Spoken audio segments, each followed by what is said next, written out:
जय श्री राधाकृष्ण. संगीताच किचनमध्ये आपले सगळ्यांचे स्वागत आहे. मी आज बनवणार आहे कोळंबी रस्सा, कोळंबी फ्राय आणि सुके बोंबील. त्यासाठी मी कोळंबी स्वच्छ करून घेतलेली आहे.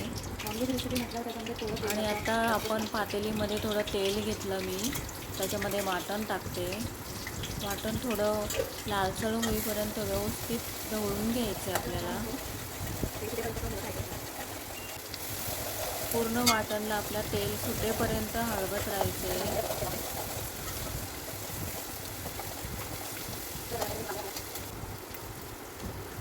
आता त्याच्यामध्ये मी थोडा कांदा घातलाय.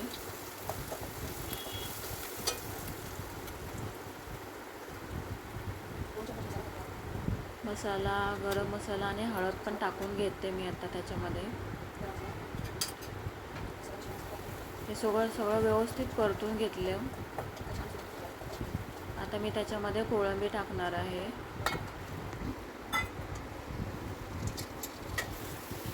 हे सगळं मिश्रण व्यवस्थित ढवळत राहायचं आपल्याला थोडा वेळ.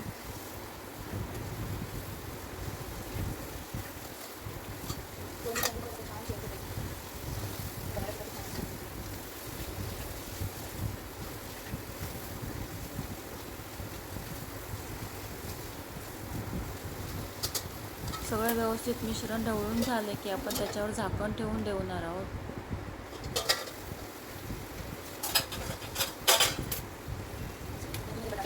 आता याच्यामध्ये बटाटा टाकून घेते मी. रश्श्याला बटाट्याशिवाय टेस्ट येतच नाही. बटाटा हवाच आपल्याला प्रत्येक रश्श्यामध्ये.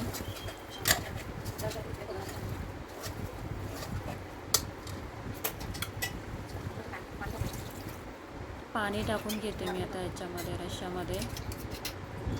आपल्या कोळंबी आणि बटाटा शिजेल एवढं पाणी टाकून घ्यायचं.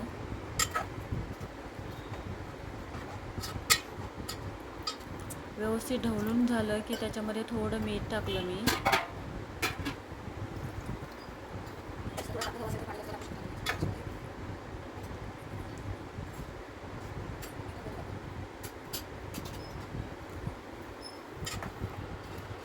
व्यवस्थित ढवळून घेतलं. आता झाकण देऊन शिजत ठेवते रस्सा.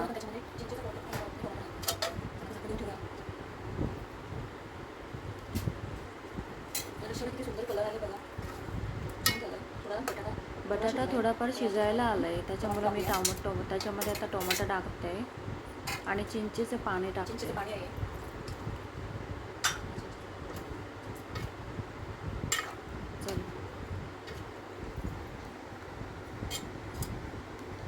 झाकण देऊन आता ठेवून देते.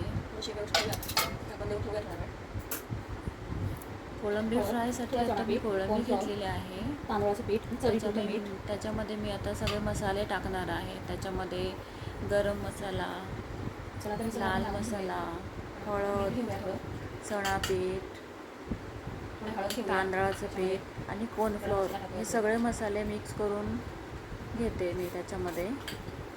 तिखट, चणापीठ, कॉर्नफ्लोअर.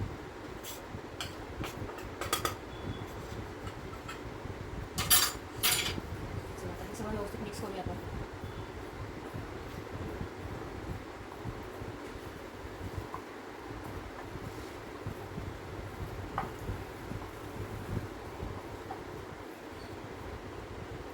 थोडं पाणी लागेल. थोडं पाणी टाकून घेते त्याच्यामध्ये आता.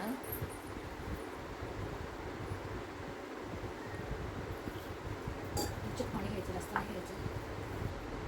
5-10 मिनटं ठेवून झाले की मग रवा लावून फ्राय करून घेणार आहे आता सगळे कोळंबी.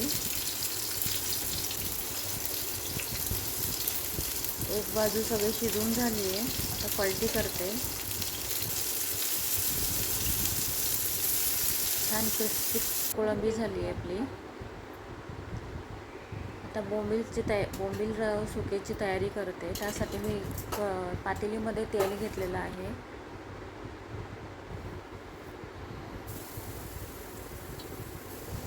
त्यामध्ये क्रश केलेलं लसूण घालणार आहे आणि हिरवी मिरची वापरणार आहे मी इथे. लाल मसाला नाही टाकणार आहे मी इथे. हिरवी मिरची जास्त घेतलेली आहे, त्याच्यामुळे लाल मसाला नाही घेतला. तुम्हाला जर हवा असेल तर तुम्ही लाल मसाला घेऊ शकता.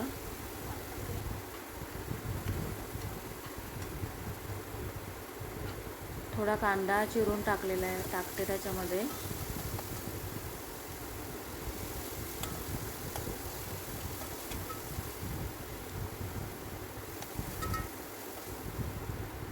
आता किंचितशी हळद टाकते. थोडी हळद टाकूया आपण. व्यवस्थित ढवळून घेतलं सगळं.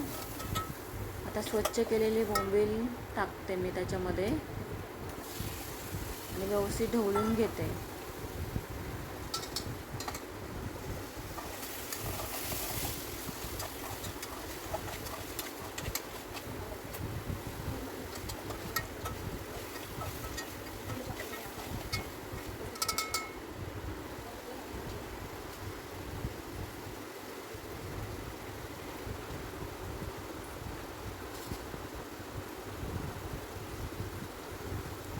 थोडं गरम मसाला टाकते मी त्याच्यामध्ये.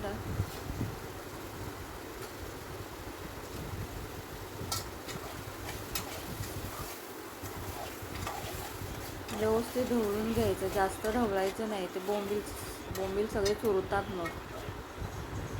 आता टोमॅटो आणि मीठ टाकून घेणार आहे आणि झाकण देऊन ठेवणार आहे त्याच्यामध्ये.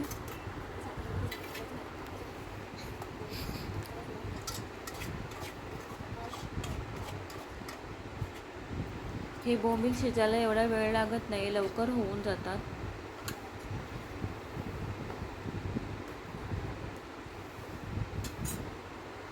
नॉनव्हेज म्हटल्यावर आपल्याला तांदळाची भाकरी हवीच.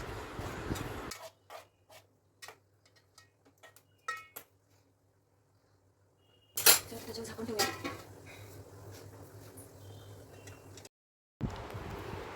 लाईक करा, शेअर करा आणि सबस्क्राईब करा.